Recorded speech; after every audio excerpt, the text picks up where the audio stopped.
I'm not into needy people. I'm not. I've dropped friends. I've dropped products.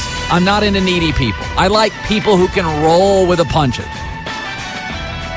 My wife, honey, let's go out. 3 minutes later, she can go out. I could never date the got to get my hair fixed up. Can you put on a pair of jeans and a baseball cap? Can we go? I'm not into can't. I'm into can. I told you last week, I don't like oranges. It's a needy fruit. Like banana. Banana, literally, you walk by it, it's like, yeah, I'm green, not ready to eat. Oh, I'm brown, you waited too long. Like banana's like peel, eat, bang, done. Orange, it's needy. Pull over my hands. It kind of is camouflage. You open it up, and it's like, oh, it's a bad orange. You didn't even know. Like banana tells you, I'm good. I'm ready to go. Little early, little premature. Hey, today, eat me. I don't like needy friends. I don't like needy fruit. I don't like needy products. That's the first thing. The second thing is I like can people. What can you do? Not what you can't. It's the reason I'll never join a country club. You can't talk here. You can't use a cell phone. You can't wear this. Not interested. My house is cooler than your country club anyway. Not interested. It's a bunch of can'ts. It's one of the reasons Tim Tebow never worked for me. People, products, businesses. I like can. He couldn't throw certain balls. He couldn't pre-snap, make the reads other guys could. You couldn't bring him on and just get another quarterback without the media circus. He gave me a bunch of can'ts, and he wasn't enough of a talent to overlook that. I'll overlook some stuff if you're elite. Let's be honest about the smart car. The smart car was that. Let's be completely honest about the smart car and the media in general. Liberals are always more concerned about doing the right thing and listen, give the underclass, give the new. That's fine. But the smart car was too many can'ts. Can't get more than 2 people in it. Can't buy it for the price I want to buy it for. Can't really drive in bad weather. You can't take it to a mechanic. You got to take it to the shop. I know I'd feel great stranded on the side of the road. Hey, my carbon footprint is better than yours, but I'm stranded on the side of the road because I can only charge it in like 4 places in town. So it was can't. That's the same with Michael Sam. Everybody's rooting for Michael Sam. Yeah. Gives you a lot of can'ts. Can't play special teams. Can't play linebacker. Can't just bring him on without some extra media. There's a lot of can'ts in there. There is, and he's not great enough. The smart car wasn't great enough to overcome the can'ts, and Tim Tebow wasn't great enough to overcome all the other things. I'd like to see Michael Sam make it, but he's a marginal player who, by the way, could play linebacker and rush end in college. He can't play linebacker in the NFL. He's too slow. And he can't play special teams. And you can't bring him on like any other player. Maybe that's overplayed, but there's a lot of can'ts. He's not a great athlete. And he's not very versatile. And he's he is a tweener. And he plays a position in the 4-3 that half the teams in the NFL don't employ. So I think the media is rooting for it more than reality. Terrell Owens gave you a ton of can'ts. The minute Terrell Owens' talent dipped, out of here. The minute his talent, you put up with him for a while, but the minute, gone, done, out. I want to see Michael Sam make it. I think it's a great story, but I think the media is much more into this than actual football coaches. He's just not able to do a bunch of stuff, and when you get down to the last few players, you're looking for guys who can do multiple things. That's what you're looking for. There's a guy that's been playing for New England. I think it's Matt Slater on special teams. He's an average wide receiver at best, but he's very good on special teams, and he can be a wide receiver, and he always tends to just make the cut, even though he's not a great athlete. Stephen Hill just got cut by the Jets.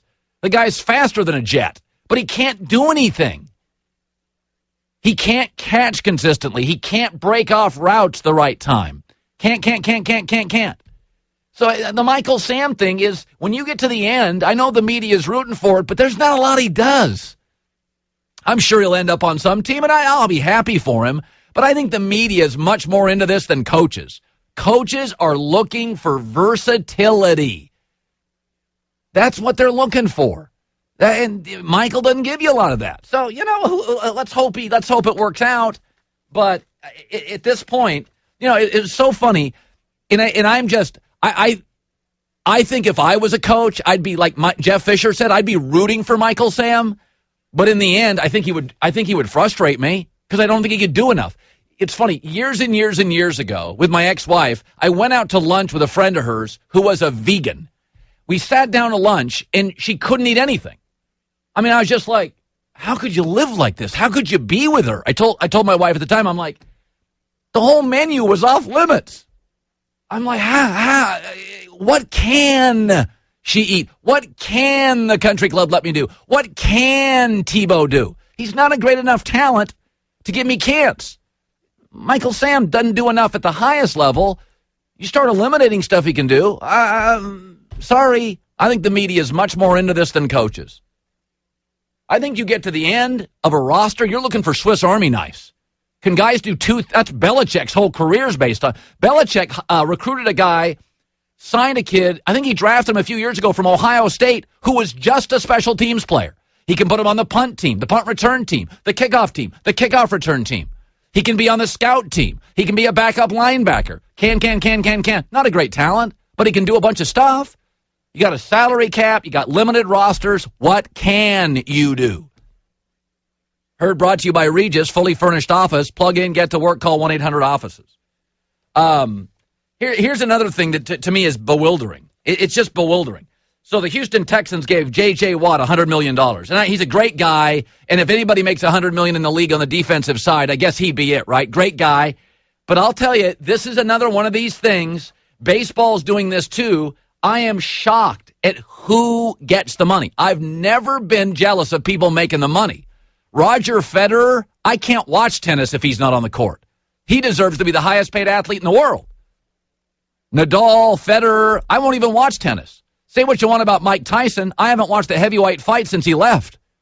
I'll watch New England. I'll watch the Texans. I'll watch the NFL regardless of players.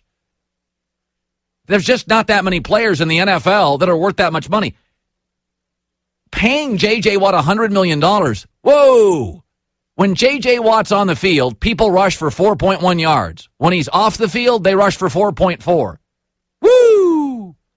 How's Ndamukong Suh doing with Detroit? Turning the league on its ear? How'd that Mario Williams deal in Buffalo do? They finished fourth, too. Okay, the New England Patriots didn't have a pass rush, got to the AFC Championship. The Texans had J.J. Watt. They were 2-14. Mario Williams, last place. Ndamukong Suh, never around during playoff time. You know, these teams spending $100 million on defensive ends, it's like people who flip homes and spend the money on a sunroom. Dude, you're not getting it back. But I've got an amazing wine cellar. Well, I'm not an alcoholic, not interested.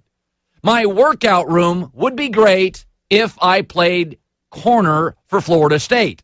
I'm 52 and an accountant. Put the money in the kitchen. Put the money in the bathrooms. You'll get double the money back. I mean, I got nothing against J.J. Watt, but that's $100 million on landscaping. You got a crappy kitchen and bad bathrooms. This league is about give me a quarterback and give me a coach. Cincinnati's got a great roster. I think they're mediocre at quarterback and okay at coach. That's why they can't win playoff games. New England didn't have a pass rush. Great quarterback, great coach. AFC Championship. Look at Indianapolis's roster. Some say it's the worst in the league. They win their division because they've had a coach and a quarterback. $100 million for defensive players? I mean, seriously. I mean, the Kansas City Chiefs just brought in Andy Reid and Alex Smith, 2-14 to 11-5. That's it. You don't even have to have a great quarterback. If you have a competent one, he moves you up. So that's all. And I love J.J. Watt, but okay, 48 games, 36 career sacks. $100 million in a salary cap sport? Woo! That's a lot of lettuce. And I love him. But that is a lot of money. You go look around this league. By the way, the 4 or 5 best players defensively in this league, that Hayden, that cornerback for Cleveland, J.J. Watt, Ndamukong Suh was dominant. Darrelle Revis last year. How are they doing? Now, collectively, if you have 7 great defensive players like San Francisco or Seattle, fine. But you pay $100 million to one, you're not going to be able to afford them. I love J.J. Watt, but I'd pay him J.J. Squat. Saturday night, the NASCAR season comes down to Richmond. After 6 grueling months of racing, the playoffs are just a week away. Newman, Biffle, Boyer, and Kyle Larson have one more shot to lock up a spot in the all-new Chase. 43 drivers battle, 16 advance, 1 race to go. The NASCAR Sprint Cup Series at Richmond, Saturday at 7 Eastern, 4 Pacific on ABC, presented by AutoZone.